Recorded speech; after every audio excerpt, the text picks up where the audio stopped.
大家好，这里是 Lily and Cats 时事新闻频道。曾经国内最年轻的院士李宁成了国内第一个被撤销院士称号的人。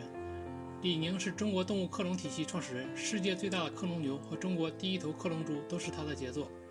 45岁当选中国工程院院士，当时是国内最年轻的院士。曾任科技部973项目首席科学家，科技部863计划重大专项总体专家组组长，农业生物技术国家重点实验室主任，欧盟第5框架计划 Pig Bill Deal 2计划的负责人。但是因为将国家科研经费转到自己公司账上，而且数额巨大，本来一个前途无量的工程院院士被判处10年有期徒刑。在他被判刑前，曾有15名院士为他求情。2012年初，国家审计署对中国农业大学科研经费进行审计，在延伸审计阶段，李宁课题组的问题被发现，审计署查出李宁课题组存在870万元的科研经费违规报销问题。同年5月，课题组返还中国农大703万元。2013年5月，北京市检察院介入调查，但调查后未立案。当时检察院给李宁的结论是属于违规，但不是犯罪，只是这一结论没有形成书面文件。后来开庭时，律师要求调取当时的记录，也无果而终。检察院调查之后，李宁以为问题已经解决，告诉大家继续专心搞科研。在2014年1月3日的日记马年第1篇中，李宁曾这样写道：2013年是人生中最困难的一年，检察院的讯问导致我个人情绪悲观，无心工作，而整个公司团队惊慌失措，人心全散。2014年5月，最高检察院指定松原市人民检察院继续侦查李宁课题组科研经费问题。这一任务被交给了长岭县。次日，李宁的助手张磊被长岭县公安局刑事拘留，因涉嫌贪污罪，于5月30日被执行逮捕。正是张磊被捕，直接牵扯着李宁。他在看守所指向了做出李宁的供述。2014年6月20日，李宁被带走，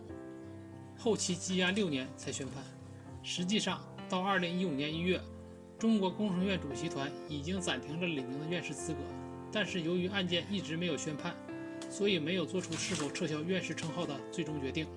2020年12月8日，吉林省高级人民法院2审判决，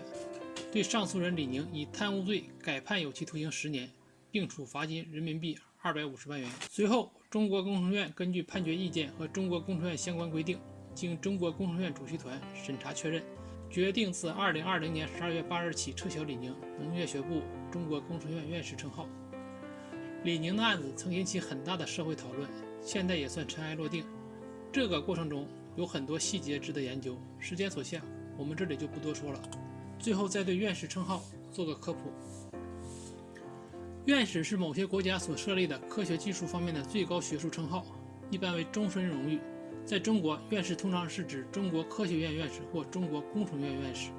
一般是2年评选一次，每次总名额不超过60人，入选后直接归国务院管理。院士评选需要提名，提名资格一般为国家科技进步2等奖或自然科学2等奖以上，需要经过大概3轮评选才能成为院士。根据国家现行规定，院士享受的工作待遇相当于副部级，但是仅仅是工作待遇。政治上，院士看不到副部级官员的内部文件；生活上，院士享受不到副部级的住房标准，也没有专车接送；医疗上，国家会安排院士体检，但医院不会按照副部级待遇来为院士服务。此外，院士每月有津贴，但是不多，1个月才1000元。可能您不信，但是明面上就是这样。不过落实到实际中，肯定会有提升。比如现阶段，各个大学为了提升知名度，都会争相聘请院士，自然会在住房、科研资金、工资待遇，甚至家属工作等方面给出丰厚待遇，这样才能吸引到院士。因此，有了院士的名号，所获得的东西，有些不是国家直接给的，而是社会的回报。院士是终身制的。对年满80周岁的院士还会授予资深院士称号。曾经在2013年讨论过院士退休和退出制度，但这是一个伪命题，被否了。因为院士本身是一个荣誉称号，不是一个工作岗位，就没有退休一说。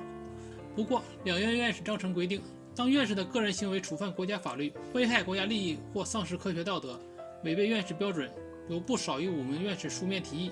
要求撤销其院士称号时，由其所在学部常务委员会受理并审议后，通过所在学部全体院士投票表决，可做出撤销其院士称号的决定。